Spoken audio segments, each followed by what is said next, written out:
now, live at 8.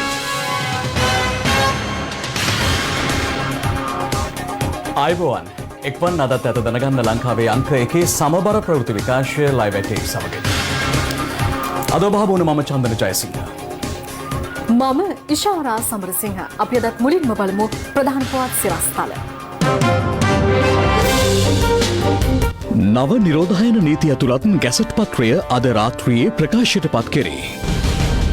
Covid ආසාධිතයකු හේතුවෙන් කොළඹ මහනගර සභාවේ මහජන සේවා අත්හිටුවේ. මිනුවන්ගොඩ කොවිඩ් පොකුර 1770 දක්වා ඉහළට. පොලිසිය රිෂාඩ් සොයද්දී අත්අඩංගුවට නොගන්නා ලෙස ඉල්ලමින් රිෂාඩ්ගෙන් අභියාචනාධිකරණයට පෙත්සමක්. තමන්ට තොරතුරු නොදුන් අයත් පාස්කු ප්‍රහාරයට වගකිව යුතුයි. හිටපු ජනපති මෛත්‍රී පාස්කු කොමිසමේදී කියයි. හිටපු ජනපතිට සහ හිටපු අගමැතිට දේශපාලන පලිගැනීම් කොමිසමෙන් නොතීසි.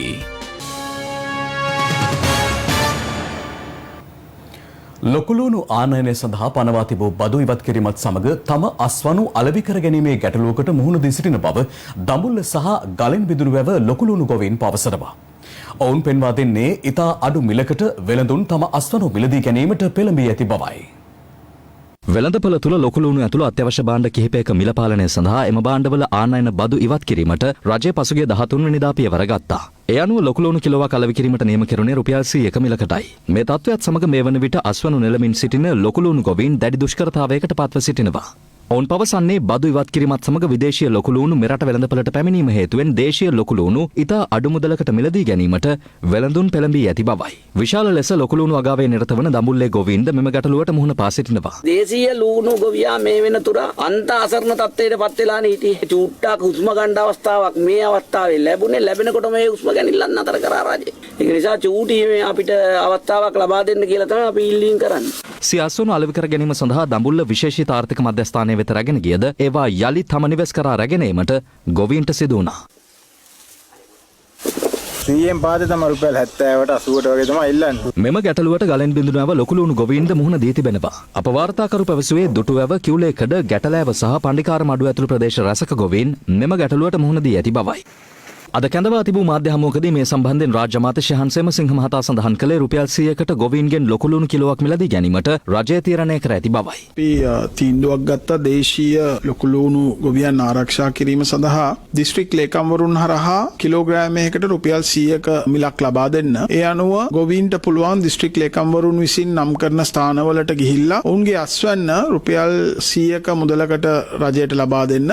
අනුරාධපුරය, පොළොන්නරුව, මාතලේ සහ වවුනියාව කියන දිස්ත්‍රික් වල ලොකුලුණු මිලදී ගැනීම සඳහා අපි මුදල් නිදහස් කරලා තියෙනවා. කෙසේ වෙතත් අමාත්‍ය බන්දුල ගුණවර්ධන මහතා අද කැඳවා තිබූ මාධ්‍ය හමුවකදී සඳහන් කළේ ලොකුලුණු කිලෝවක් රුපියල් 130ක් වැනි මුදලකට මිලදී ගැනීමට රජය තීරණය කර ඇති බවයි. ගොවියන්ට ඉතා හොඳ ආදායමක් පසුගිය කාලය තුල ලැබුණා. නමුත් ගිය සතියේ ඊතර වන විට ගොවියන් තමන්ගේ නිෂ්පාදනයේ රුපියල් 200 ඉක්මවලා 210 15 220 30 යන ආදී වශයෙන් අසාමාන්‍ය ලෙස මිල ඉහළ නැංගුවාම ඒ බර පාරිභෝගික ජනතාවට දරා ගන්න බැහැ. ලුණු සඳහා බද්ද ඉවත් කිරීමෙන් පසු විදේශයන්ගෙන් ලුණු ලැබෙනවා. එතෙක් ගොවි ජනතාවත් ආරක්ෂා කිරීම සඳහා තවදුරටත් සතොස සභාපතිවරයාට මම නියම කළා. රුපියල් 130 මිලට දඹුල්ලට ගොයින් ලුණු මිලදී ගැනීම ආරම්භ කරන්න කියලා. කෙසේ වෙතත් ලොකුලුණු ගොවීන් පවසන්නේ එම මිල ගණන් වලට ලොකුලුණු අලෙවි කළ නොහැකි බවයි.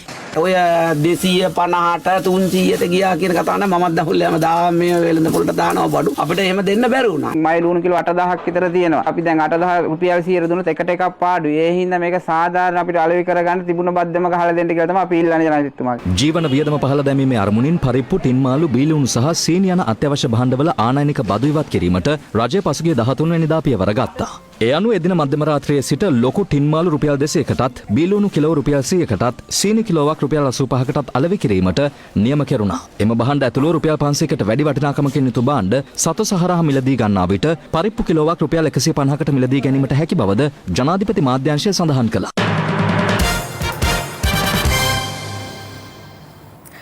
පාර්ලිමේන්තු මන්ත්‍රී රිෂාඩ් බදියුදීන් මහතා මෙතෙක් අත්අඩංගුවට ගැනීමට නොහැකි වීම සම්බන්ධයෙන් කරුණු විමසීමට අද පස්වරුවේ අපරාධ පරීක්ෂණ දෙපාර්තමේන්තුව බහර නියෝජ්‍ය පොලිස්පතිවරයා නීතිපතිවරයා හමුවට කැඳවා තිබුණා. මේ අතර තමා අත්අඩංගුවට ගැනීම වළක්වන ලෙස ඉල්ලමින් පාර්ලිමේන්තු මන්ත්‍රී රිෂාඩ් බදියුදීන් නීතිඥවරයෙකු මාර්ගයෙන් අභියාචනාධිකරණයට රීට් පෙත්සමක්ද ගොනු කළා. 2019 ජනාධීපතිවරණ සමයේ ලංකා ගමනාගමන මණ්ඩලයට අයත් බස් රථ යොදා ගනිමින් ඡන්දදායකින් ප්‍රවාහනය කරමින් රජයේ මුදල් සාවද්‍ය පරිහරණය ඇතුළු තවත් කරුණු සම්බන්ධයෙන් පාර්ලිමේන්තු මන්ත්‍රී රිෂාඩ් බදියුදීන් මහතාට චෝදනා එල්ල වී තිබුණා. ඒ අනුව බදියුදීන් මහතා අත්අඩංගුවට ගැනීම සඳහා අධිකරණයෙන් වරෙන්තු ලබා ගන්නා ලෙස නීතිපතිවරයා වැඩ බලන පොලිස්පතිවරයාට දැනුම් දෙනු ලැබුවා. එහිදී කොටුව මහේස්ත්‍රාත් අධිකරණය හමුවේ කරුණු දක්වමින් අපරාධ පරීක්ෂණ දෙපාර්තමේන්තුවේ නිලධාරීන් සැකකාර මන්ත්‍රීවරයා අත්අඩංගුවට ගැනීමට වරෙන්තුවක් නිකුත් කරන ලෙස ඉල්ලා සිටියත් එය ප්‍රතික්ෂේප කළ මහේස්ත්‍රාත්වරයා ප්‍රකාශ කළේ මෙම චෝදනා සම්බන්ධයෙන් වරෙන්තු නිකුත් කිරීමකින් තොරව සැකකරු අත්අඩංගුවට ගත හැකි බවයි. ඒ අනුව මන්ත්‍රීවරයා අත්අඩංගුවට ගැනීමට පොලිස් කණ්ඩායම් 6ක් පත් කළ අතර කොළඹ පිහිටි ඔහුගේ නිවස මෙන්ම මන්නාරමේ පිහිටි නිවසද ඒ අනුව පරීක්ෂා කළා. කෙසේ වෙතත් අදාළ සිද්ධිය සම්බන්ධයෙන් නීතිපතිවරයා විසින් අත්අඩංගුවට ගැනීමට දැනුම් දුන් තිදෙනාගෙන් එක් අයෙකු පොලිසිය විසින් අත්අඩංගුවට ගනු ලැබුවා. වැල්ලවත්ත ප්‍රදේශයේදී එලෙස අත්අඩංගුවට ගනු ලැබුවේ අවතන් වූ පුද්ගලයන් නැවත පදිංචි කිරීමේ ව්‍යාපෘතියේ ගණකාධිකාරීවරයා ලෙස කටයුතු කළ අලකරත්නම් මනෝරංජන් යන අයයි. මේ අතර රිෂාඩ් බදියුදීන් මහතාට අයත් සුකොපභෝගී වාහන දෙකක්ද වැල්ලවත්ත ප්‍රදේශයේදී සොයා ගැනීමට අපරාධ පරීක්ෂණ දෙපාර්තමේන්තුවට හැකි වුණා. මේ අතර එහි රියදුරන් දෙදෙනාද අත්අඩංගුවට ගැනීමට පොලිසිය කටයුතු කළ අතර එහි තිබී ගිනි අවි දෙකක්, මැගසින් 4ක් හා පතරොම් 48ක්ද සොයා ගනු ලැබුවා. ඔවුන් තිදෙනා ඊයේ කොටුව මහේස්ත්‍රාත්වරයා හමුවට ඉදිරිපත් කිරීමෙන් අනතුරුව රක්ෂිත බන්ධනාගාර ගත කරන ලෙස නියෝග කළා. මේ අතර රිෂාඩ් බදියුදීන් මන්ත්‍රීවරයාගේ පුද්ගලික ආරක්ෂක නිලධාරියා ලෙස කටයුතු කළ පොලිස් නිලධාරියෙකුද තම රාජකාරිය පැහැර හැරීමේ චෝදනාව මත අත්අඩංගුවට ගත් බව පොලිස් මාධ්‍ය ප්‍රකාශක නියෝජ්‍ය පොලිස්පති අජිත් රෝහණ මහතා ප්‍රකාශ කළා. මේ අතර අද උදෑසන ස්වර්ණවාහිනී පත්තරේ වැඩසටහනට එක් වූ පොලිස් මාධ්‍ය ප්‍රකාශක නියෝජ්‍ය පොලිස්පති අජිත් රෝහණ මහතාගෙන්ද මේ සම්බන්ධයෙන් කරුණු විමසා සිටියා. පත්තර වාර්තා කරලා තියෙනවා හැම තැනම තියෙනවා පොලිස් කණ්ඩායම් 6ක් යොදවනවා. රිෂාඩ් බදියුදීන් නෑ ඒ යනවා මන්නාරම යනවා කොළඹ යනවා මෙහෙ යනවා. මොකද වෙන්නේ හොයාගන්න බැරි වෙලා තියෙන බොත්තමක් බලවත් රිෂාඩ් බදියුදීන් නොපෙනී ගිහිල්ලාද පොලිසියට? නෑ ඇත්තටම රංගන දැන් මේ තමයි ඔබ දකින්න ඇති මෑත කාලේ පොලිසිය සැකකරුවන් අත්අඩංගුවට ගැනීමට යාමේදී ඔවුන් පිළිපැද්ද ක්‍රමය කියන්නේ අනිවාර්යෙන්ම සැඟවෙනවා නැත්තම් පලා යනවා. ඉතින් මේ වගේ කාරණා සිද්ධ වෙනවා. එහෙම වුණයි කියලා මේ සම්බන්ධ විමර්ශන අඩාල වෙන්නෙත් නැහැ. මේ කටයුතු වලට අපි සම්බන්ධ වීම අඩාල වෙන්නෙත් නැහැ. අපිට නීතියෙන් පැවරලා තියෙන වගකීම අපි අනිවාර්යයෙන්ම ඉෂ්ට කරනවා. ඉතින් මේ නියෝගයේ ලැබුණේ පෙරේද හවස. දැන් මේ වෙනකොට සාමාන්‍යයෙන් දවස් එකමාරක් විතර ගත වෙලා තියෙනවා. නමුත් අපි අනිවාර්යයෙන්ම අපිට නීතියෙන් පැවරලා තියෙන වගකීම ඉෂ්ට කරනවා. ඒ අත්අඩංගුවට ගැනීම සිදු කරන්න මේ කණ්ඩායම් විශේෂයෙන්ම නිරත වෙලා ඉන්නවා. අපේ රටේ ඉතිහාසයේ මේ වගේ දේශපාලන ධාරාවය කවුරු හරි අල්ලන්න ගියාම වාටේම මේ හැමතැනම පොලිසිය හොයනවා. හැබැයි සමහර වෙලාවට කියවෙනවා චෝදනා එල්ල වෙනවා දේශපාලනයන්ගේ ඇතැම් අයගේ රැකවරණ මත හිටියයි අරවයි මෙව්වයි කියලා. එහෙම හිටියත් අල්ලනවද? එහෙම ඉන්නවා කියලා හැගෙනවද පොලිසියට? අපිට එහෙම තාම කිසි දෙයක් එහෙම කියන්න බෑ. නමුත් කිසිම ප්‍රශ්නයක් නැහැ. කොහේ හිටියත් මේ සම්බන්ධව පැහැදිලිව නීතිය ප්‍රතිපාදන පිළිබඳව ගරු නීතිපතිතුමා සඳහන් කරලා එවලා තියෙනවා ලිඛිතව. ඉතින් ඒ අනුව කොහේ හිටියත් අපි අත්අඩංගුවට ගැනීම අනිවාර්යයෙන්ම සිදු කරනවා. පාර්ලිමේන්තු මන්ත්‍රී රිෂාඩ් බදියුදීන් මහතා මෙතෙක් අත්අඩංගුවට ගැනීමට නොහැකිවීම සම්බන්ධයෙන් කරුණු විමසීමට අද පස්වරුවේ අපරාධ පරීක්ෂණ දෙපාර්තමේන්තුව බහර නියෝජ්‍ය පොලිස්පතිවරයා නීතිපතිවරයා හමුවට කැඳවා තිබුණා. එම අවස්ථාවේදී ගරු නීතිපතිතුමා විසින් සඳහන් කරන ලද්දේ නීතියේ ආධිපත්‍ය රැකගනිමින් කටයුතු කරන ලෙසටත් පොලිස් දෙපාර්තමේන්තුව කෙරෙහි මහජන විශ්වාසය නැතිවන අන්දමින් නොව ඇතිවන අන්දමින් කටයුතු කරන ලෙසටත් උපදෙස් ලබා දුන්නා. එසේම නීතිපති උපදෙස් සහ අධිකරණ නියෝග හැල්ලුවට ලක් නොකර අප්‍රමාදීව කටයුතු කරන ලෙසටත් වැඩිදුර සඳහන් කළා. තවද නීතියෙන් අවශ්‍ය පුද්ගලයින්ට රැකවරණය ලබා දෙන පුද්ගලයින් නීතියේ රැහැනට ගෙන ඒමට කටයුතු කරන ලෙසටත් උපදෙස් ලබා දුන්නා. තවද යුක්තිය ප්‍රමාද වීම යුක්තිය අහිමි වීමට තුඩු දෙන කරුණක් බවට වැඩි දුරටත් උපදෙස් ලබා දීමක් සිදු කළා. මෙවන් පසුබිමක අද පෙරවරුවේ තමන් අත්අඩංගුවට ගැනීම වළක්වන ලෙස ඉල්ලා රිෂාඩ් බදියුදීන් මහතා අභියාචනාධිකරණයට රේඩ් පෙත්සමක් ඉදිරිපත් කළා. එම පෙත්සමේ වග උත්තරකරුවන් ලෙස වැඩ බලන පොලිස්පතිවරයා අපරාධ පරීක්ෂණ දෙපාර්තමේන්තුව බහර නියෝජ්‍ය පොලිස්පතිවරයා ඇතුළු 7 දෙනෙකු නම් කර තිබෙනවා. පෙත්සම්කාර බදියුදීන් මහතා පෙන්වා දෙන්නේ තමාට එරෙහිව පොදු දේපල පනත යටතේ එල්ල කර ඇති චෝදනා පදනම් විරහිත බවයි. අවතැන් වූ ඡන්දදායකින් ප්‍රවාහනය කිරීම සිදු කරනු ලැබුවේ අවතැන් වූවන් පිළිබඳව නැවත පදිංචි කිරීමේ ව්‍යාපෘති යටතේ පවතින ප්‍රතිපාදන යොදා ගනිමින් බවද ඔහු සිය පෙත්සමින් පෙන්වා දී තිබෙනවා. මෙම අවතැන් ඡන්දදායකින් ජනාධිපතිවරණයේදී ඡන්දය ප්‍රකාශ කිරීම සඳහා අදාළ ප්‍රදේශ වෙත ලංගම බස් රථවලින් රැගෙන යාම සිදු කළේ එවකට මුදල් අමාත්‍ය ධූරය දැරූ මංගල සමරවීර මහතාගේ අනුමැතිය ඇතිව බවද ඔහු පෙන්වා දෙනවා. කෙසේ වෙතත් ඊයේ පැවති මාධ්‍ය හමුවකදී මාධ්‍යවේදීන් පොලිස් මාධ්‍ය ප්‍රකාශකවරයාගෙන් විමසා සිටි අත්අඩංගුවට ගැනීම සම්බන්ධයෙන් එක් පුද්ගලයාට වෙන වෙනම නීති පවතිනවාද යන්න පිළිබඳවයි. මයිලාම කවුරු හරි අපතිවරයෙක් කවුරු හරි වරදක් කරන්න ගියාම එයාලා අල්ලගන්න හරි අමාරුයි. ගමේ ඉන්න කුංචි පණ්ඩ අල්ලන්න මාර ලේසි. ඔව් දැන් මේ උපදේශ ලැබුණේ ඊයේනේ. තවම පැය 24ක් ගත වෙලා නැහැ. අපි බලමු මේ සම්බන්ධයෙන් තව ඉදිරි දිනයක් දෙකක් තියෙනවා. ඒ කාලය තුල අපිට මේක අත්අඩංගුවට ගන්න පුළුවන් වෙයි කියලා අපි විශ්වාස කරනවා. එමෙ නැති වුණොත් ඔබට ඔය කියන කතාව කියන්න පුළුවන්. මේ අතර රිෂාඩ් බදියුදීන් මන්ත්‍රීවරයා සම්බන්ධයෙන් අදත් පක්ෂ විපක්ෂ දේශපාලඥයින් මෙලෙස අදහස් පළ කළා. මං හිතනවා කොහේ හැංගිලා හිටියත් අවසානයේ ඔහුට සිද්ධ වෙන්නේ නීතියට අවනත වෙන්න. ඒ නීතියට අවනත වෙන්න කියන එක තමයි රිෂාඩ් බදියුදීන් මැතිතුමාට කියන්න වෙන්නේ. අප ලබා දීමු දේශපාලන සංදර්ශන, මේ අත්අඩංගුවට ගැනීමේ නියෝග ලබා දීමු දේශපාලන සංදර්ශන. ඉතින් මේ දේශපාලන සංදර්ශන දිහා කට අරගෙන බලාගෙන හිටියා කියලා මොකක්වත් වෙන්නේ නැහැ. අපි බලන්න ඕනේ මේ මතු පිටින් යන සංදර්ශනේ යට මොකද්ද තියෙන්නේ කියලා. රජයේ කවුරුත් එහෙම අංගගෙන ඉන්න අවශ්‍යතාවයක් නැහැ. කවුරුත් අංගගෙන ඉන්න අවශ්‍යතාවයක් නැහැ. අද දවසේ බොහෝ දුරට මේ අත්අඩංගුවට ගැනීම සිද්ධ වෙයි. දේශපාලඥයාටද අනිත් කෙනාටද නැහැ. නීති හරියට ක්‍රියාත්මක වෙන්න ඕනේ කියන මතය තමයි අපි. රිෂාඩ් හොයන්නේ මේ බොහෝ සුළු වරදකට මැතිවරණ කාලේ ළඟව බස් පාවිච්චි කරුවා කියලා මිනිස්සු කියන. ඕක තමයි චෝදනාව. එසා පලා යනවා නම් පේන්නේ ඒක අධිකරණයට අපහාස කිරීමක්, අධිකරණය මගහැරීමක්. ඒ නිසාම අප ලබා ගන්න තියෙන අවස්ථාවත් අහිමි කර ගැනීම තමයි මේ රිෂාඩ් බදියුදීන් ඇමතිවරයා සිදු කරන්නේ. අපිට කියන්න දෙන කාරණේ තමයි බදියුදීන් මහත්තයා වැරදිකරුවද නිවැරදිකරුවද කියලා අඳුර ගන්න එක රජයේ වැඩක්. හැබැයි රටේ ජාතික ආරක්ෂාව ගැන සපත වෙලා ආපු අයට වරන්තුකරුවෙක් අත්අඩංගුවට ගන්න බෑ කියන කාරණේ පිළිගන්න බෑනේ. පොල් ගෙඩියක් හොරෙන් කඩපුවාම කෙහෙල් කනක් කාපුවාම පොලිසියෙන් එනකොට කැලේ පයින්නවා. ඒ කැලේ පයින්නේ පොල් කඩාපු නිසා කෙහෙල්කම් කවාපු නිසා. ඉතින් ඒ නිසා ඒ වගේ තමයි ඉතින් කැලේ පයින්නේ එහෙම නැත්නම් හැංගෙන්නේ වැරද්දක් කරපු නිසා කියලා තමයි අපිට හිතන්න වෙලා තියෙන්නේ.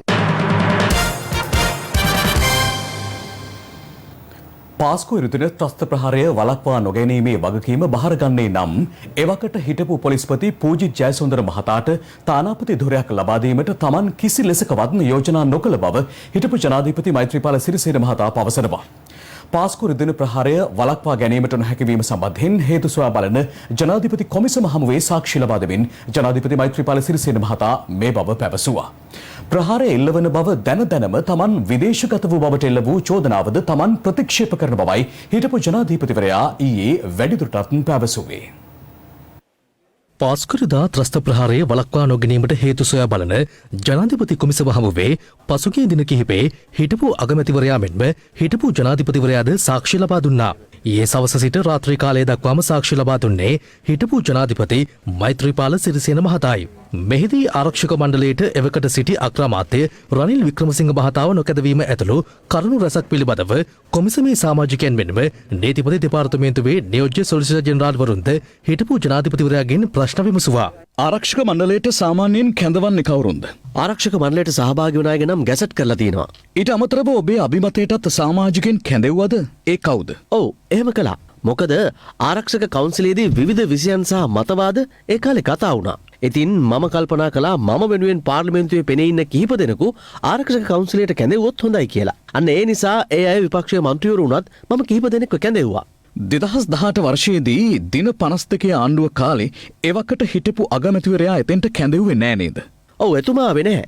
ඒකට හේතුුනේ එකඟතාවක්. මොකද ඒ ආණ්ඩුව සම්බන්ධයෙන් ශ්‍රේෂ්ඨාධිකරණයේ නඩු විභාගයක් පැවැත්වුණා. ඒ විතරක් නෙමෙයි දේශපාලන වියවුල් තත්ත්වයකුත් එතන තිබුණා. ඒ නිසා මහින්ද රාජපක්ෂ මහත්තයා කිව්වා ඒ ප්‍රශ්නේ විසඳ ගන්නකම් මම නෑවිත් ඉන්නම් කියලා. ඒකට මමත් එකඟ වුණා. ඊට පස්සේ ආයෙත් රනිල් වික්‍රමසිංහ මහත්තයා අගමැති වුණාට පස්සේ තිබිච්ච ආරක්ෂක මණ්ඩල රැස්වීම වලට රනිල් වික්‍රමසිංහ මහත්තයාව කැඳවීමක් කළාද නැද්ද කියන එක නම් මට එච්චර මතකයක් නෑ. සාක්ෂිකරුවන් කිහිප දෙනෙක්ම කිව්වා රනිල් වික්‍රමසිංහ මහතාව ආරක්ෂක මණ්ඩල රැස්වීම් වලට කැඳවුවේ නැහැ කියලා. ගැසට් පත්‍රයට අනුව ඔහුව කැඳවීම අනිවාර්යම නැහැ. මොකද ඔහු ආරක්ෂක මණ්ඩලයේ සමාජිකයෙක් නෙවෙයි. අන්න ඒ නිසා ඔහුව කැඳවුවේ නැහැ වෙන්නත් පුළුවන්. කොහොම වුණත් මට ඒක ගැන නම් මතක නැහැ. රනිල් වික්‍රමසිංහ මහතාව ආරක්ෂක මණ්ඩල රැස්වීමට කැඳවන්න කියලා ආරක්ෂක ලේකම්වරයා අහපු වෙලාවේ ඔබ පෙරලා ප්‍රශ්න කළාලු ඔබට පිස්සුද කියලා. ඒක ඇත්තද? කොයිම වෙලාවකවත් මං නම් ඒ වගේ වචන භාවිතා කරන්නේ නැහැ. එනිසා මං ඒ කතාව පිළිගන්නෙත් නැහැ. මුස්ලිම් අන්තවාදය ගැන ආරක්ෂක මණ්ඩල රැස්වීම් වලදී කොපමණ වාර ගණනක් සාකච්ඡා කළාද? සංඛ්‍යාත්මක වාර ගණනක් නම් මට කියන්න බෑ. ඒ 2016 ඉඳන්ම විවිධ අවස්ථාවලදී ඒ ගැන කතා කළා. විශේෂයෙන්ම IS බලපෑම අපේ රටට එන්න ඉඩ දෙන්න බැහැ කියන පදනමෙන් තමයි එවැනි සාකච්ඡා කෙරුණේ. ඒ වගේ අවස්ථාවලදී ගන්නවන ක්‍රියාමාර්ග ගැනත් මම උපදෙස් දුන්නා. ඔබ හැම විටම කියනවා අවශ්‍ය උපදෙස් ආරක්ෂක කවුන්සිලයේදී දුන්නා කියලා. එහෙම නම් පාස්කුරුදුන ප්‍රහාරය එල්ල වෙන්න විදිහක් නැහනේ. ඔබ හිතනවද ප්‍රශ්න ඉවරයි කියලා? ප්‍රහාරයෙන් පස්සේ බොහොම කෙටි කාලෙකින් අපිට පුළුවන් වුණා සහරාන්ගේ කල්ලිය මුළුමනින්ම විනාශ කරලා දාන්න. පස්සේ IS එකත් කිව්වා සිද්ධිය ගැන වගකීම බාර ගන්නවා කියලා. හැබැයි අපිට තොරතුරු දුන්න විදේශ බුද්ධ්‍යංශවලටත් මේ IS සම්බන්ධකම ගැන හොයාගන්න පුළුවන් වෙලා තිබෙන්නේ නැහැ. එහෙම බලද්දී අනාගතයේදීත් මේ වගේ අන්තවාදයක් ආයෙත් මතුවෙන්නේ නැහැ කියලා හිතන්න අමාරුයි. වනාත විලුව ප්‍රදේශයේ පොපනද්‍රව්‍ය ගබඩාවක් පොලිසියෙන් සොයාගත්ත ඔබට මතකද? ඔව් මට මතකයි. ඒ සමග අත්අඩංගුවටගත් සැකකරුවන් 4 දෙනාගෙන් 2 දෙනෙකු නිදහස් වන්නේ ඔබතුමාගේ අත්සනින්. ඒ ගැන මොකද හිතන්නේ? ඒකට වග කියන්න ඕනේ මන් නෙමෙයි. අදාළ පරීක්ෂණ කෙරුවේ වගේම සැකකරුවන් නිදහස් කිරීමට අවශ්‍ය ලේඛන හැදුවෙත් රහස් පොලිසිය නිලධාරීන්. මම දවසකට ලිපි කොච්චරනම් අත්සන් කරනවද? ඒ හැම එකක්ම මම පෞද්ගලිකව හොයලා බලන්නේ නැහැ. පහළ නිලධාරීන් කියනවා මගේ අත්සන ගන්න තියෙනවා කියලා. ඉතින් මං අත්සන් කරනවා. ඒ නිසා මගේ අත්සනින් සැකකරුවන් නිදහස් වුණා කියන එක මට අවබෝධයක් නැහැ. අනෙක් එක මේ වගේ අන්තවාදයට එරෙහිව විටින් විට මම උපදෙස් දීලා තියෙනවා. එවුවා නිසි පරිදි පහළට ගිහිලා නැහැ කියන එක මේ ප්‍රහාරයෙන් පැහැදිලි වන දෙයක්. සහරන් හෂීම් ගැන අසාද් සාලි කිසියම් තොරතුරක් දැනුම් දුන්නද? එවැනි පුද්ගලයෙක් මුස්ලිම් සමාජයට විරුද්ධව කරන සමහර සිද්ධි ගැන කියලා තිබුණා. අසාද් සාලි කියලා තිබුණා ඔබත් සමග කළ කතාබහේදී සහරන් ආණ්ඩුවේ තොරතුරුකරුවෙක් හැටියට ඔහුට තේරුණා කියලා. නැහැ. සහරන් අපේ ආණ්ඩුව කාලේ ආණ්ඩුවේ ඔත්තුකරුවෙක් හැටියට වැඩ කළේ නැහැ. මේ අතර පොලිස්පතිවරයා සහ ත්‍රස්ත විමර්ශනාංශයේ නිලධාරීන් සම්බන්ධයෙන් මතුවී තිබූ ගැටලුකාරී තත්ත්වයන් සම්බන්ධයෙන්ද හිටපු ජනාධිපතිවරයා අදහස් පළ කළා. එහිදී ඔහු පැවසුවේ මේ වන විට රටින් පලා ගොස් සිටින අපරාධ පරීක්ෂණ දෙපාර්තමේන්තුවේ හිටපු පොලිස් පරීක්ෂක නිශාන්ත සිල්වා විසින් බුද්ධ්‍යංශ නිලධාරීන්ට එරෙහිව සිදු කළ විමර්ශන ගණනාවකට LTT සංවිධානයට හිතවාදී රාජ්‍ය නොවන සංවිධානවල සහය හිමි වූ බවයි. නිශාන්ත සිල්වාව මාරු කරන්න කියලා ඔබ ජාතික ආරක්ෂක කවුන්සිලයේදී උපදෙස් දුන්නද?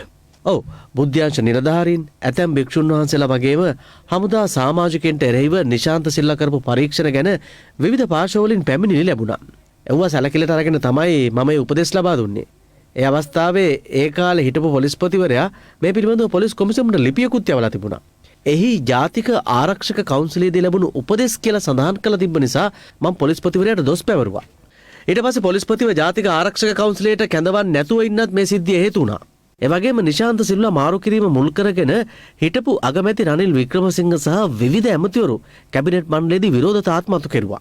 මේ සිද්ධිය කැබිනට් මණ්ඩලයේ ප්‍රශ්න ඇති වෙන්නත් හේතුවක් වුණා. ඔබ හිටපු පොලිස්පති පූජි ජයසුන්දර මහතාට තානාපති ධූරයක් දෙන්නම් කිව්වා කියන කතාව ඇත්තද? නෑ, ඒක අමූලික බොරුවක්. පාස්කු ප්‍රහාරය ගැන දැන ඔබ විදේශගත වුණා කියලාත් ප්‍රකාශ වුණා. ඒකත් මුළුමනින්ම ගොතපු කතාවක්. අනතුරුව මෛත්‍රීපාල සිරිසේන මහතාගෙන් සාක්ෂි විමසීම ලබන 17 වනදා දක්වා කල් තැබුණා. ඔබතුමාගෙන් එදා කියවුණා මේ යක්ෂයන් සමග ජීවිතයක් කියලා. ඇත්තට මේ කලින් දික්කසාද කරන්න තිබුණ නැද්ද ඔබ? කොහොමද නැද්ද දික්කසාද කරන්න ඕන කියලා කරලා. නෑ දීකි කතා කරද්දී කුලගොත පෙළපත හොයලා බලුවා නම් හොඳයි කියලා හිතුනේ නැද්ද? ඈ එතකොට ටික කාලයක් ආවම තිබ්බ නේද?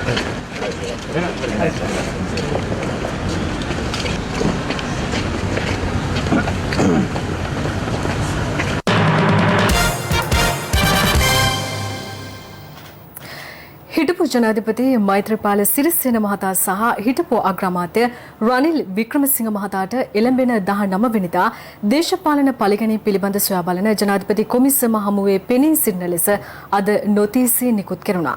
ඒ රුසියාවේ හිටපු තානාපති උදයංග වීරතුංග මහතා විසින් සිදු කළ පැමිණිල්ලකට අදාළව සාක්ෂි ලබා දීම වෙනුවෙන්. දේශපාලන පරිගණනීම් පිළිබඳ සොයා බලන ජනපති කොමිසම හමුවට අද සවස් 2ට පමණ හිටපු අග්‍රාමාත්‍ය රනිල් වික්‍රමසිංහ මහතා පැමිණියා.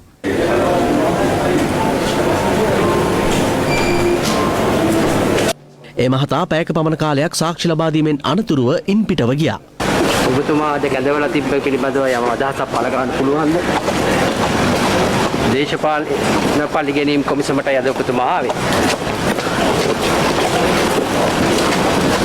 ඔබතුමා ඡන්දයෙන් පස්සේ ඔබතුමායි කටහඬ අහන්න ආසයි මේ උඟ කාලෙකින්ම ඇහිලා නැහැ ඇත්තටම.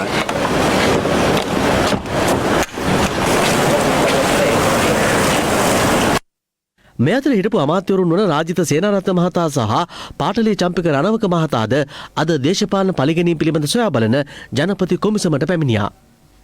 දැන් මගේ තිබුණේ මේ මොකද්ද පුවත්පත් වාර්තාවක් පිළිබඳව ඉතින් මම කියලා තියෙනවා නම් ඒ ඔක්කොම රජයේ ස්ථාවරය අම රජයේ මාධ්‍ය ප්‍රකාශක විදිහට ප්‍රකාශ කරලා තියෙනවා. එච්චරයි මම කිව්වේ.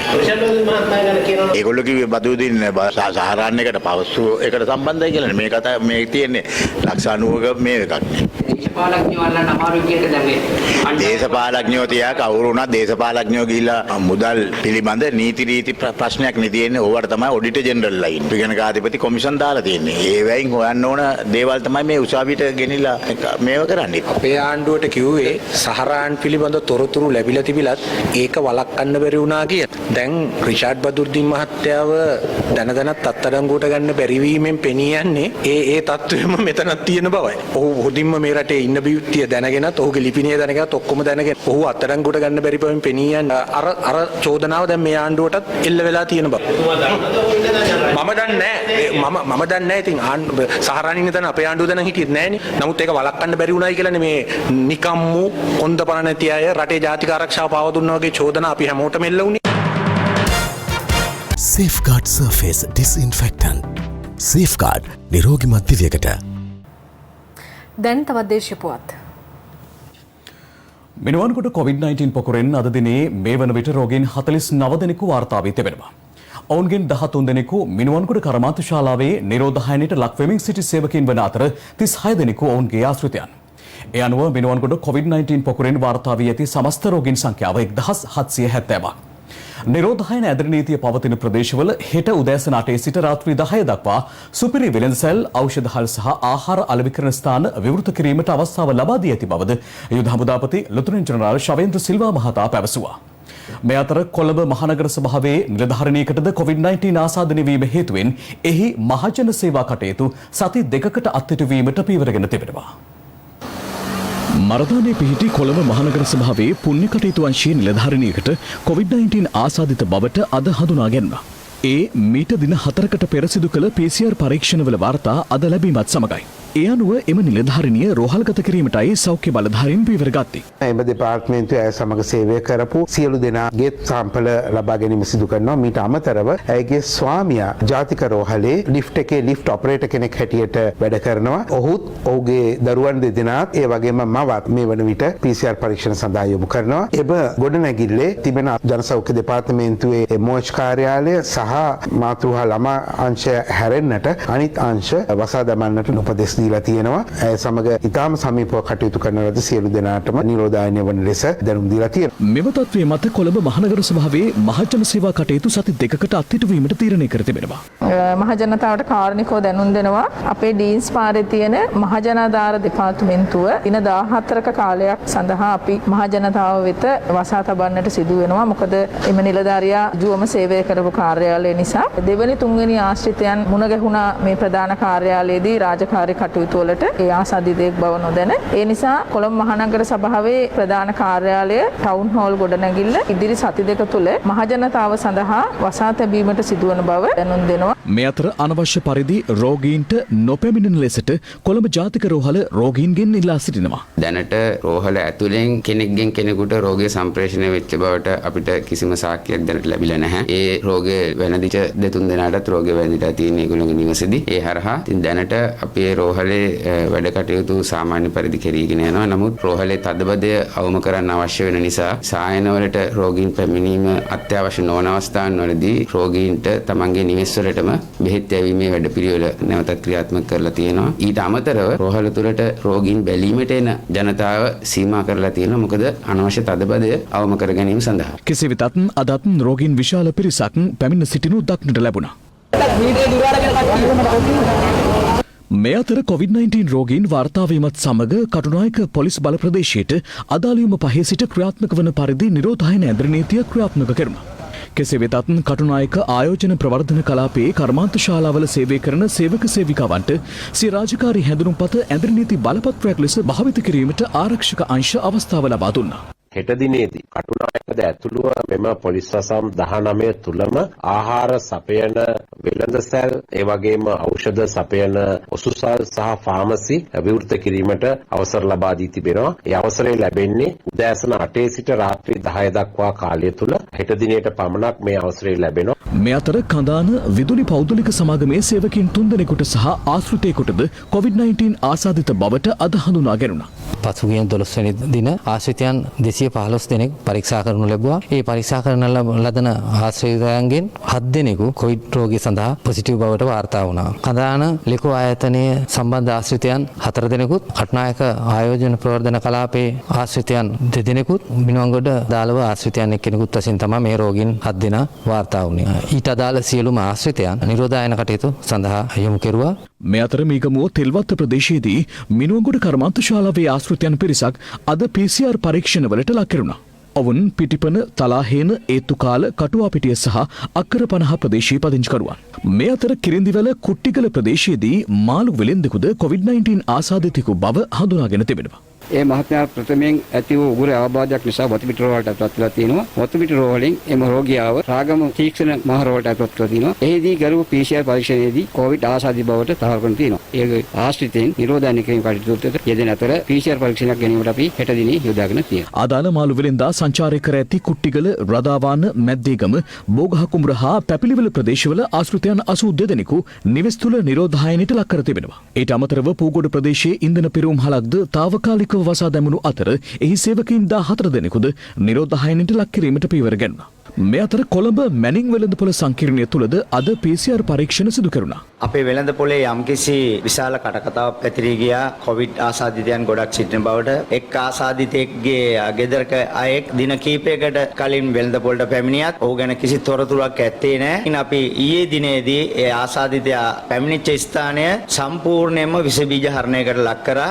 මහජන සෞඛ්‍ය පරීක්ෂකතුමා ඇවිල්ලා ඒ සම්බන්ධව අපිට උපදෙස් දීලා ගියා. අපි ජනතාවගෙන් ඉල්ලීමක් කරනවා සියලු ආරක්ෂක විධාන පැළඳගෙන මේ ස්ථානට ඇවිල්ලා තමන්ගේ දෛනික කටයුතු කරගෙන යන්න කියලා. විශේෂයෙන්ම අපි උණ බැලීම් කටයුතු ඒ ආරක්ෂක විධාන අපි කරගෙන යනවා හැමදාමත්. පාරිභෝගිකයන්ට කිසිම බයක් විය යුතු නැහැ. මේ අතර මොරටුමුල්ල කුසගිනිවත්ත ප්‍රදේශයේ කාන්තාවකට COVID-19 ආසාදන වී ඇති අතර ඇය ඊයේ රාත්‍රියේ මාළඹේ නෙවිල් ප්‍රනාන්දු රෝහලට ඇතුළත් කර තිබෙනවා. සෞඛ්‍යංශ පැවසුවේ එම කාන්තාව දිවුලපිටිය ප්‍රදේශයේ විවාහ මංගල උත්සවයකට සහභාගී වී ඇති අතර එහිදී ඇයට වෛරසය ආසාදනය වී ඇති බවයි. ඒ අනුව අදාළ කාන්තාවගේ පවුලේ සිව් දෙනෙකු නිරෝධායනයට යොමු කර ඇති අතර අදාළ ප්‍රදේශයේ පවුල් 15ක පුද්ගලයන් 124 දෙනෙකුද අද PCR පරීක්ෂණවලට ලක් කෙරුණා. මේ අතර රත්මලානේ රාජ්‍ය බැංකු ශාඛාවක නිලධාරණයකගේ ස්වාමි පුරුෂයෙකුට COVID-19 ආසාදනය වීමත් සමග එම ශාඛාව පසුගියදා తాවකාලිකව වසා දැමුණු අතර අද එහි සේවකයින් PCR පරීක්ෂණවලට ලක් කෙරුණා. මේ අතර කොළඹ බරදාන ප්‍රදේශයේ TB ජයමාවතේ පිහිටි තවත් පෞද්ගලික බැංකුවක සේවයේ නිරතව සිටි සේවකයෙකු කොවිඩ් ආසාදිතයෙකු බව තහවුරු වී ඇති බව එම ආයතනය නිවේදනයක් නිකුත් කරමින් සඳහන් කර තිබෙනවා. මේ අනුව අදාළ කාර්යාලයේ සේවකින් ස්වයං නිරෝධායනයට යොමු කර ගොඩනැගිල්ල සම්පූර්ණයෙන් විෂබීජ හරණයට ලක් කිරීමට පියවරගෙන ඇති බවයි එම නිවේදනයේ වැඩිදුරටත් සඳහන් වන්නේ. මේ අතර මිනුවන්ගොඩ කොවිඩ් පොකුරේ ආසාදිතයන් ඇසුරු කළ අම්බලන්ගොඩ, නරාවල, හපුගල, උළුවිටිගේ, කරාපිටිය සහ ගින්ගතොට ප්‍රදේශවල 23 දෙනෙකුද අද PCR පරීක්ෂණයට ලක් කර තිබෙනවා. COVID-19 රෝග ලක්ෂණ සහිත හික්කඩුව ආරච්චිකන්ද ප්‍රදේශයේ කාන්තාවක් අම්බලන්ගොඩ පෞද්ගලික රෝහලකට ඇතුළත් වී ඇති අතර ඇය PCR පරීක්ෂණයකට ලක් කර තිබෙනවා. මේ හේතුවෙන් එම පෞද්ගලික රෝහල తాවකාලිකව වසා දමා ඇති අතර එහි කාර්ය මණ්ඩලය නිරෝධායනයට ලක් කෙරුණා. මේ අතර පසුගියදා COVID-19 ආසාදිතයෙකු ලෙස හඳුනාගත් මතුගම බස් රථ රේදුරාගේ සහ රිය සහායකයාගේ ආශ්‍රිතයන් 35 දෙනෙකු PCR පරීක්ෂණවලට ලක් කෙරුණා. මේ අතර තිස්ස මහාරාම සේනපුර ප්‍රදේශයේ සංචාරක මඟ පෙන්වන්නෙකුත් COVID-19 ආසාදිතයෙක් බවට හඳුනාගෙන තිබෙනවා. සංචාරක හෝටලයක් තියෙනවා යාල ප්‍රදේශයේ. ඒ ප්‍රදේශයෙන් තමයි හමුනේ. ඔහු සංචාරක මඟ පෙන්වන්නෙක් විදිහට ඇවිල්ලා තියෙන්නේ. ඉතින් එතන තව ඉන්නවා 50කට ආසන්න ප්‍රමාණයක් ඉන්නවා. මේ රෝගී ආගිය තැන් ආශ්‍රය කරපු තැන් සෑහෙන ප්‍රමාණයක් ප්‍රදේශයේ තියෙනවා. ඒ නිසා ප්‍රදේශ ජනතාවගෙන් මම ඉල්ලීමක් කරනවා මේ රෝගියා ඒක සම්බන්ධතා පැවැත්වුවා ඉන්නවා නම් කරුණාකරලා අපිට දන්වලා මේ රෝගිය වළක්ව ගන්න උදව් වෙන්න. මේ අතර බෙලියත්ත ප්‍රදේශයේ ඇඟලුම් කර්මාන්ත ශාලාවක්ද తాවකාලික වසා දැමීමට එහි පාලනාධිකාරිය පියවර ගත්තා. ඒ පසුගිය 8 වෙනිදා එම කර්මාන්ත ශාලාවට කොළඹ සිට පැමිණි මැෂින් අලුත් වැඩියක් කරන පුද්ගලයෙකුට COVID-19 ආසාදනය වීම හේතුවෙන් අදාළ පුද්ගලයාගේ සමීප ආශ්‍රිතයන් 32 දෙනෙකුද නිරෝධායනයට යොමු කර තිබෙනවා. මේ අතර රන්න කට්ටකඩුව ප්‍රදේශයේ අවමංගල උත්සවයකට සූරියවැව ප්‍රදේශයේ සිට පැමිණි පුද්ගලයෙකුට COVID-19 ආසාදනය වීම හේතුවෙන් පුද්ගලයන් 14 දෙනෙකු නිරෝධායනයට ලක් කිරීමටයි සෞඛ්‍ය බලධාරීන් පියවර ගත්තේ. ඔවුන් PCR පරීක්ෂණ වලට ලක් කිරීමට නියමිතයි. මේ අතර සෞඛ්‍ය ආරක්ෂණ ක්‍රමවේදානුගමනය නොකරමින් වෙළඳාම් කටයුතු සිදු කළ කුලියාපිටිය සතිපොලේ වෙළඳුන් 12 දෙනෙකුට එරෙහිව නඩු පැවරීමට සෞඛ්‍ය බලධාරීන් පියවර ගත්තා. දඹුල්ල ආර්ථික මධ්‍යස්ථානය තුළ සෞඛ්‍ය ආරක්ෂිත ක්‍රමවේදානුගමනය නොකළ 50 දෙනෙකු අත්අඩංගුවට ගැනීමට පොලිසිය සහ සෞඛ්‍ය බලධාරීන් අද පියවර ගත්තා. මේ අතර විභාග දෙපාර්තමේන්තුවේ විමර්ශන ශාඛාවේ නිලධාරණිකගේ ස්වාමි පුරුෂයා හට COVID-19 ආසාදනය වී ඇති බවට සමාජ මාධ්‍ය හා ඇතැම් පුවත්පත් මගින් සිදු කර ඇති ප්‍රකාශ සාවද්‍ය බව නිවේදනයක් නිකුත් කරමින් විභාග දෙපාර්තමේන්තුව දැනුම් දෙනවා. එම පුද්ගලයා වෛද්‍ය උපදෙස්වලට අනුව PCR පරීක්ෂණයකට ලක් කර ඇති අතර ඉන් තහවුරු වී ඇත්තේ COVID-19 ආසාදනය වී නොමැති බවටයි. මේ අතර 2021 වර්ෂය සඳහා ගිනියවි බලපත්‍ර අලුත් කිරීම හා පෞද්ගලික ආරක්ෂක නියෝජ්‍ය ආයතන බලපත්‍ර නිකුත් කිරීම නැවත දැනුම් දෙනතුරු తాවකාලිකව අත්හිටුවීමට ආරක්ෂක අමාත්‍යාංශය තීරණය කර තිබෙනවා. මේ අතර පවතින COVID-19 වසංගත තත්ත්වයේ හේතුවෙන් ඔක්තෝබර් 31 වෙනිදා දක්වා දිවයිනේ සියලුම සිනමා ශාලා తాවකාලිකව වසා තබන බව රජයේ ප්‍රවෘත්ති දෙපාර්තමේන්තුව දැනුම් දෙනවා. වෙන කවදාටත් වඩා සමාජ ව්‍යාප්තියක් කරා යන්න තියෙන අවදානම වැඩි වෙලා තියෙන මේ මොහොතේ. තාම සමාජ ව්‍යාප්තියක් වෙලයි කියලා ප්‍රකාශනපත් කරන්න බෑ. නමුත් කවදාටත් වඩා වැඩි අවදානමක් මේ මොහොතේදී මතුවලා තියෙනවා. ඒක වසංගත රෝග විද්‍යාංශයට අපි කිව්වා කරුණාකරලා රටට පැහැදිලි කරලා කියන්න මේකට තියෙන අවදානම මොකක්ද? රෝහල් පද්ධතිය තුලත් සේවාවන් සීමා කිරීම සම්බන්ධයෙන් අපිට ඉදිරියේ තීරණයක් ගන්න වෙනවා. මොකද අපිට අවදානමකට ලක් කරන්න බෑනේ එකතු වෙන පිරිස. දෙවෙනි එක තමයි මේ ඇඳිරි නීතිය දාලා තියෙන ප්‍රදේශවල සෞඛ්‍ය කාර්යමල්ලි ඉන්නේ. ඒ අයගෙන් කොටසක් දැන් වැඩ ඒතර ඒක තරම් සුබදායි තත්ත්වයක් නෙවෙයි කියන එක අපි පෙන්වලා දුන්නා. මේ අතර නව නිරෝධායන නීතිය තුලත් විශේෂ ගැසට් පත්‍රය නිකුත් කිරීමට සෞඛ්‍ය අමාත්‍ය පවිත්‍රා වන්නිආරච්චි මහත්මිය අද පියවර ගත්තා. මෙම ගැසට් පත්‍රයට අනුව නීති කඩ කරන පුද්ගලයන් හට රුපියල් දසදහසකට නොවැඩි දඩයක් හෝ මාස 6ක සිට දඩුවමක් හෝ එම දඩුවම් දෙකම ලබා දීමට අධිකරණයට හැකියාව ලැබෙනවා. පොදු මහජනතාව ගැවසෙන ප්‍රදේශවල මුවාවරණ පැළඳීම එවැගේම සමාජ දුරස්ථභාවය පවත්වාගෙන යාම වැනි කාරණා නීතියක් බවට පත් කරන ගැසට් පත්‍රය අද පළ කිරීමට නියමිතව තිබෙනවා. අද දින මා විසින් අත්සන් කරනු ලැබුණු ඒ ගැසට් පත්‍රයේ තවදුරටත් නොයෙකුත් කාරණා සඳහන් කර තිබෙනවා. විශේෂයෙන්ම පොදු ස්ථාන එවැගේම ව්‍යාපාරික ස්ථාන එවැගේම සේවා ස්ථාන පවත්වාගෙන යාමේදී අනුගමනය කළ යුතු කාරණා නීතියක් බවට මෙම ගැසට් පත්‍රය මගින් පළ කරනවා. එවැගේම සංචරණය සීමා කිරීම, නිරෝධායනය, එවැගේම ප්‍රවාහනය වැනි කාරණා සම්බන්ධයෙන් මෙතෙක් පැවති නීති තවදුරටත් ශක්තිමත් කිරීමත් මෙම ගැසට් පත්‍රය මගින් සිදුවෙනවා. දැන් තවත් දේශීය පොතක්. දිවයිනේ විවිධ ස්ථානවල කොවිඩ් අර්බුදය නැවත මතුවී තිබෙන තත්ත්වය තුළ පීඩාවටපත් ජනතාවට වහා සහන සැලසීමේ ක්‍රියාවලියකට අවතීර්ණ වන ලෙස සමගී ජන බලවේගය ආණ්ඩුවට බල කරනවා. නිවේදනයක් නිකුත් කරමින් එහි නායක සජිත් ප්‍රේමදාස මහතා පවසන්නේ කොරෝනා දෙවන රැල්ල හටගත්තේ මුළුමනින්ම රජයේ වරදින් බවයි. දේශපාලන බලාරගලය වෙනුවට ජනතාවට වහා සහන සලසනු යන මෙයින් විපක්ෂ නායක සජිත් ප්‍රේමදාස මහතාගේ අත්සනින් යුතුව මෙම නිවේදනය නිකුත් කර තිබෙනවා. එහි දැක්වෙන්නේ මිනුවන්ගොඩ කේන්ද්‍ර කර ගනිමින් ඇරඹි කොවිඩ් පොකුර රට පුරා තැන තැන ව්‍යාප්ත වීමත් සමග එය ජන ජීවිතයට බරපතල තර්ජනයක් වී ඇති බවයි. තත්වයේ එසේවුවත් ආණ්ඩුව එය නොසලකා දේශපාලන සූදුවක නිරත වන බවත් එම නිවේදනයේ දැක්වෙනවා. කොරෝනා මුල්වටේ පැතිර ගිය සමයේ මහමැතිවරණයේද කැඳවා තිබූ නිසා ආණ්ඩුව අවිධිමත් ලෙස හෝ රුපියල් 5000ක දීමනාවක් ලබා දුන්නද මෙදා එවැන්නක් හෝ නොකිරීම කනගාටුවට කරුණක් ලෙසයි සමගි ජනබලවේගයේ නිවේදනයේ දක්වා තිබෙන්නේ. එසේ දීමනාවක් හෝ ජනජීවිතය පවත්වාගෙන යාමට ජනතාවට ද්‍රව්‍යමය ආධාර හෝ ලබා නොදීම අවාසනාවන්ත තත්වයක් ලෙස එහි වැඩිදුරටත් දක්වා තිබෙනවා. ගියවර මහමැතිවරණ මේනියාවෙන් COVID-19 සමග සෙල්ලම් කළ ආණ්ඩුව මෙවර ව්‍යවස්ථා සංශෝධන මේනියාවකින් පෙළෙන බව පවසන විපක්ෂ නායකවරයා මේ මොහොතේ හුදු බලලෝභය සහ පටු දේශපාලන උවමනා පසෙක තබා ක්‍රියා කරන ලෙසත් එමගින් ආණ්ඩුවෙන් ඉල්ලා සිටිනවා. දැන් රටවටින් අටට. වටින් අටට. පාරිභෝගික අධිකාරිය සිදු කළ වැටලීමකදී වැඩිමිලට විකිණීමට ගබඩා කර තිබූ කීරිසම්බා වී කිලෝ ලක්ෂ 5ක් අනුරාධපුර විලච්චිය අලිවංගුව ප්‍රදේශයේ වී ගබඩාවකින් සොයාගෙන තිබෙනවා. පසුගියදා මහත් ආන්දෝලනයක් ඇති කරමින් කඩා දැමුණු කුරුණෑගල බුවනෙක හෝටලයේ පැරණි රාජසභා ගොඩනැගිල්ල ඉදිරිපිට අද උණුසුම් තත්වයක් ඇති වුණා. ඒ නාමල් කරුණාරත්න සහ භික්ෂුන් වහන්සේ පිරිසක් එම ස්ථානය නිරීක්ෂණය කිරීමට පැමිණීමත් සමගයි.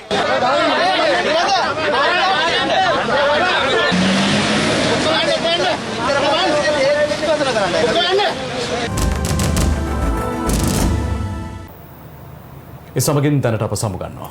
යලි හමුවීම රාත්‍රී 10ට. සුබ රාත්‍රියක්.